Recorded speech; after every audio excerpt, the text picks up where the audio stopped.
আমি সকলোৱে বিভিন্ন বিষয়ৰ বিভিন্ন প্ৰদৰ্শনী আমি চাইছো, কিন্তু আজি আমি আপোনালোকক এনে এক প্ৰদৰ্শনী দেখুৱাম যি প্ৰদৰ্শনীয়ে আপোনাক এক অলৌকিকতাৰ দিশলৈ লৈ যাব।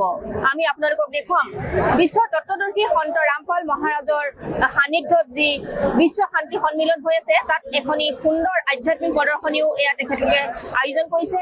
গতিকে এই প্ৰদৰ্শনীস্থলীত কেনেধৰণৰ কি ব্যৱস্থা আছে, বলকচোন আমি এতিয়া ভিতৰলৈ সোমাই যাওঁ।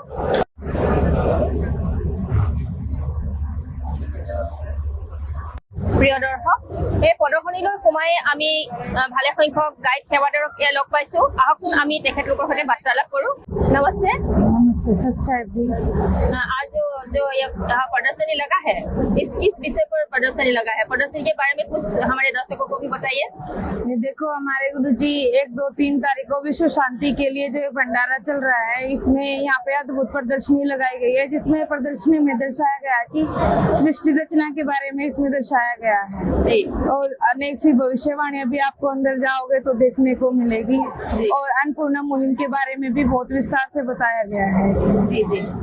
कहाँ से लोग आते हैं प्रदर्शनी देखने के? प्रदर्शनी देखने के लिए आज बहुत सारे जगह से कई एरिया आते हैं, जैसे कि बिहार भी आया है और हरियाणा भी है और कई जगह से आए, महाराष्ट्र से भी आए हुए हैं। जी जी। बहुत बहुत दूर से लोग बाग देखने के लिए आते हैं। जी, बहुत बहुत ধন্যবাদ। আমাৰ এই বিশ্ব ব্ৰহ্মাণ্ডখন কিদৰে সৃষ্টি হ'ল সেই বিষয়ে আমাৰ সকলোৰে জানিবলৈ মন যায়। আজি আমি ইয়াত দেখা পাম বিশ্ব তত্ত্বদৰ্শী সন্ত ৰামপাল মহাৰাজৰ শিষ্যসকলে কাটাউটৰ জৰিয়তে এটা সুন্দৰ প্ৰদৰ্শন কৰিছে যে আমাৰ বিশ্ব ব্ৰহ্মাণ্ডখন কিদৰে সৃষ্টি হ'ল। গতিকে বলকচোন আমি চাই যাওঁ ক্ৰমান্বয়ে। কবিৰদেৱে আজিৰ পৰা 600 বছৰ পূৰ্বে কাশী চহৰত থকা লহয়তাৰা পুখুৰীৰ পদুম ফুলৰ ওপৰত প্ৰকট হৈ বিভিন্ন লীলা কৰি নিজৰ দ্বাৰা ৰচিত সৃষ্টিৰ বৰ্ণনা নিজে কৰিছিল। সৰ্বপ্ৰথমে অতিৰিক্ত একোৱেই নাছিল। পৰম পুৰুষ পৰমেশ্বৰ কবিৰদেৱে এপাহ বিশাল পদুম ফুলৰ ওপৰত তেজুময় শৰীৰৰ সৈতে বিৰাজমান আছিল। পদুম ফুলৰ ওপৰত বহি বহিয়েই পৰমেশ্বৰে নিজৰ এক বচন শক্তিৰ দ্বাৰা 4টা অমৰ লোক ৰচনা কৰিলে: অনামী লোক, অগম লোক, অলখ লোক আৰু সত্য লোক। পৰমেশ্বৰ কবিৰদেৱে নিজৰ বচন শক্তিৰ দ্বাৰা সত্যলোকত 16টা দ্বীপ আৰু মানসৰোবৰো ৰচনা কৰিলে। তাৰ পাছত 16টা শব্দ শক্তিৰে 16জন পুত্ৰৰ উৎপত্তি কৰিলে। পৰমেশ্বৰ কবিৰদেৱে নিজৰ 16জন পুত্ৰৰ মাজৰে এজন পুত্ৰ অচিন্তক সত্যলোকৰ অন্য ৰচনা কৰিবৰ বাবে আদেশ দিলে আৰু বচন শক্তি প্ৰদান কৰিলে। অচিন্তই নিজৰ সহায়ৰ বাবে নিজৰ শব্দ শক্তিৰ দ্বাৰা এজন পুৰুষ অৰ্থাৎ অক্ষৰ পুৰুষৰ উৎপত্তি কৰিলে। অক্ষৰ পুৰুষে মানসৰোবৰত স্নান কৰিবলৈ গৈ কেইবাটাও যুগ পানীৰ তলত শুই থাকিল। সত্যলোকত শ্বাস প্ৰশ্বাসৰ শৰীৰ নহয়। অচিন্তই প্ৰাৰ্থনা জনোৱাত অক্ষৰ পুৰুষক জগাবৰ বাবে পৰমেশ্বৰ কবিৰদেৱে মানসৰোবৰৰ পৰা অমৃত জল লৈ এটা কণী তৈয়াৰ কৰি তাৰ ভিতৰত এটা আত্মা প্ৰৱেশ কৰাই কণীটো মানসৰোবৰৰ পানীত এৰি দিলে। পানীত কণীটোৰ গৰগৰণিত অক্ষৰ পুৰুষৰ নিদ্ৰা ভংগ হ'ল। তেওঁ কূপ দৃষ্টি অৰ্থাৎ খঙেৰে কণীটোলৈ দৃষ্টি দিয়াত কণীটো দুফাল হ'ল আৰু তাৰ পৰা জ্যোতি নিৰঞ্জন অৰ্থাৎ ক্ষৰ পুৰুষৰ উৎপত্তি হ'ল। পিছলৈ তেওঁক কাল নামেৰে জনা যায়। তাৰ পাছত কবিৰ পৰমাত্মাই সম্পূৰ্ণ সৃষ্টিৰ ৰচনা নিজেই কৰিলে।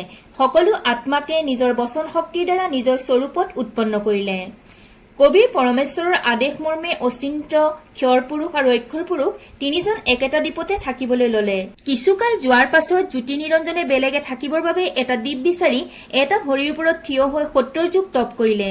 পৰমেশ্বৰ কবিৰদেৱে জ্যোতি নিৰঞ্জনক 21টা ব্ৰহ্মাণ্ড প্ৰদান কৰিলে। পুনৰ জ্যোতি নিৰঞ্জনৰ মনত ইচ্ছা হ'ল এই ব্ৰহ্মাণ্ডত ৰচনা কৰিবৰ বাবে সামগ্ৰীৰ প্ৰয়োজন আছে। সেয়ে তেওঁ দ্বিতীয়বাৰ 70 যুগলৈকে এটা ভৰিত থিয় হৈ পুনৰ তপ কৰিলে। জ্যোতি নিৰঞ্জনে তপ কৰা দেখি তেওঁৰ প্ৰতি আকৰ্ষিত হ'ল হংস আত্মাসকল।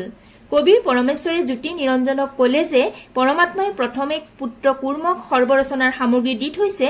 তুমি কুৰ্মক প্ৰাৰ্থনা কৰি শিষ্টাচাৰ পূৰ্বক বিনম্ৰভাৱে ৰচনা সামগ্ৰী বিচাৰি লোৱা। যেতিয়া জ্যোতি নিৰঞ্জন কুৰ্মৰ ওচৰলৈ গ'ল তেতিয়া কুৰ্ম ধ্যান অৱস্থাত আছিল। জ্যোতি নিৰঞ্জনে বিনা শিষ্টাচাৰে আৰু প্ৰাৰ্থনা নকৰাকৈ জোৰ জবৰদস্তি কুৰ্মৰ মুকুট খুলি দিলে। সেই মুকুটৰ পৰা 5 তত্ত্ব আৰু 3টা গুণ ৰজগুণ, শতগুণ আৰু তমগুণ বাহিৰলৈ ওলাই আহিল আৰু সেয়ালৈ তেওঁ নিজৰ ব্ৰহ্মাণ্ডলৈ গুচি গ'ল। ব্ৰহ্মাণ্ডত ৰচনা কৰাৰ পাছত জ্যোতি নিৰঞ্জনে ভাবিলে যে ইয়াত কিছুমান আত্মা থকা হলে ভাল আছিল। অকলে থাকিলে তেওঁৰ মন নালাগিব। সেয়ে জ্যোতি নিৰঞ্জনে তৃতীয়বাৰৰ বাবে 64 যুগ এটা ভৰিৰ ওপৰত থিয় হৈ তপ কৰিলে। জ্যোতি নিৰঞ্জনক তপ কৰি থকা দেখি আত্মাসকলে তেওঁৰ প্ৰতি আকৰ্ষিত হৈ বাৰে বাৰে চাবলৈ ধৰিলে। পৰমাত্মাই বাৰে বাৰে আকাশবাণী কৰিলে আৰু চাবলৈ মানা কৰিলে যদিও মনে মনে লুকাই আত্মাসকলে তেওঁৰ ফালে দৃষ্টি দিলে। পৰমাত্মাই জ্যোতি নিৰঞ্জনক সুধিলে যে পুনৰ তপ কৰাৰ কাৰণ কি। তেতিয়া জ্যোতি নিৰঞ্জনে ক'লে যে মোক কিছুমান আত্মা লাগে, মোৰ অকলে মন লগা নাই। পৰমাত্মাই ক'লে যে এয়া অসম্ভৱ, আত্মা মোৰ অংশ হয়, সেয়া মই তোমাক দিব নোৱাৰিম। অৱশ্যে কোনোবা আত্মাই যদি স্বইচ্ছাৰে তোমাৰ লগত যাব বিচাৰে তেন্তে মোৰ সন্মুখত সন্মতি প্ৰদান কৰিব লাগিব। পৰমেশ্বৰ কবিৰদেৱে সকলো হংস আত্মাকে জ্যোতি নিৰঞ্জনৰ লগত যোৱাৰ ইচ্ছাৰ বিষয়ে সুধিলে। প্ৰথমে সকলোৱে তলমূৰ কৰিলে। বহুত সময়ৰ পাছত এটা আত্মাই হাত দাঙি ক'লে যে মই যাব বিচাৰো, আৰু তাৰ পাছত তাত উপস্থিত অসংখ্য আত্মাই জ্যোতি নিৰঞ্জনৰ লগত যাবলৈ স্বীকৃতি দিলে, কাৰণ প্ৰথমৰ পৰাই তেওঁলোক জ্যোতি নিৰঞ্জনৰ প্ৰতি আসক্ত হৈ আছিল। পৰমাত্মাই সৰ্বপ্ৰথমে হাত দঙা আত্মাটোক এগৰাকী সুন্দৰী নাৰীৰ ৰূপ দিলে। পিছলৈ সেই আত্মা দেৱী দুৰ্গা নামেৰে জনা যায়। জ্যোতি নিৰঞ্জনৰ লগত যাবলৈ হাত দাঙি স্বীকৃতি দিয়া সকলো আত্মাকে নিজৰ বচন শক্তিৰে সূক্ষ্ম ৰূপ কৰি সেই নাৰীগৰাকীৰ ভিতৰত সোমাই দিলে আৰু আশীৰ্বাদ দিলে যে তুমি নিজৰ বচন শক্তিৰে আত্মা উৎপন্ন কৰিব পাৰিবা।